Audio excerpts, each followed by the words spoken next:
Hey, what is good, guys? This is Willem and welcome to the first episode of WARFARM. WARFARM is a series of guides I will be starting that is about farming resources, warframes, weapons, and anything that is farmable here on Warframe.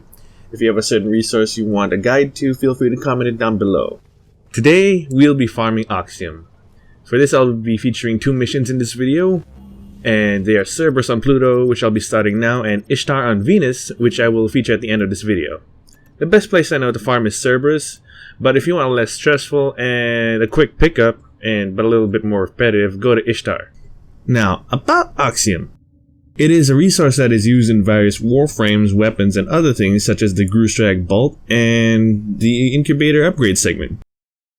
This resource only drops from Oxium Ospreys and sometimes through containers and Grenier Sea Lab sabotage missions on Uranus. Now, Cerberus is an interception mission that regularly spawns these Oxium Ospreys. And in case you didn't know, an Oxium Osprey has the highest health points of any Osprey, if not the highest of any Corpus unit there is. And when damaged and not killed fast enough, it will release a high-pitched chirp. You can recognize this and you better keep note of that. It'll charge at the player and then self-destruct. Though the damage of this is completely minor, that is nothing compared to the mental damage it'll do to you knowing that you're getting none of its Oxium and you have just been self-destruct zoned. That's right, if it self-destructs, you're not getting any Oxium today. So you have to kill it fast. A burst damage weapon is recommended, such as a Vacor, or the regular Heck, the Sancti, or the regular Tigress, or things like the Dread, a Format Opticor, or maybe even a Soma. You have to burst this thing down fast so you can get its Oxium. And keep note, if it goes into self-destruct mode and tries to charge at you, get out of its way to prevent it from detonating. Now, you see these doors right here? This is where they usually spawn along with other enemies. Now you just gotta watch out for them, and I wouldn't recommend any explosive weapons like a Tonkor or Ogress or Penta because they're nullifies. Oh, we have our first catch, check this out. Try to desecrate it.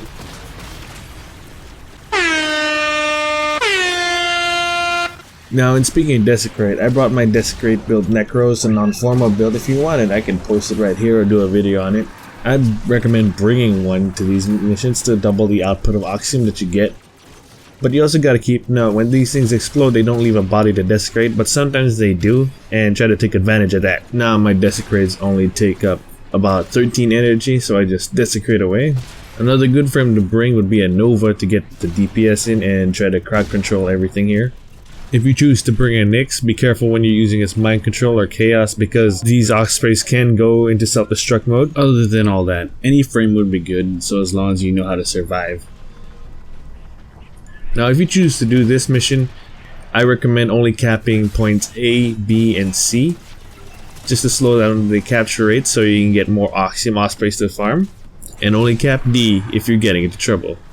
If you're doing this solo, you can get at least 50 to 100 Oxium per rotation, or if you bring a whole group, I made about at least 900 for 3 rotations, and you can get a lot more than that in a full group with the Necros.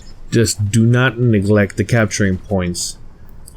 Now I'm not going to take all your time by showing you the full run, so I'm just going to cut it short. This run I made about 124 Oxium, and that is with a partner over here. Now let's move on to Ishtar.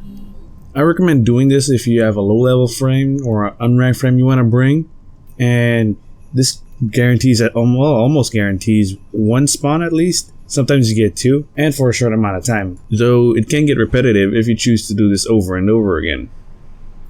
Just make sure to take your time checking the rooms, just in case you might miss some, but it's almost certain that you're gonna bump into one just following the objective and going to extraction. Just watch out for the sounds that they make or how their blaster sounds, so you know when to stop. On a capture mission, you must find, capture, and extract our target. While showing you this mission, I'm gonna show you some Destrez gameplay right here with this new stance, Vulpine Mask. Just remember, do not, I repeat, do not trade more than 50 or so plat for this, because you can get this in a bundle with the weapon for 220 plat at market. Don't get scammed, everyone. Let me know if you want to see a guide on this weapon down below. Next video is going to feature the whip and blade weapons. Scans indicate our target is in the vicinity. So that's it. I hope this video has been helpful to you. If it has, please give it a like. If you have any more comments, suggestions, or violent reactions, or a suggestion to what guide I should make next, please suggest it down below, and I'll get back to you as soon as I can. And if you want to see more videos like this, please feel free to subscribe. Thank you for watching, and have yourselves a great one.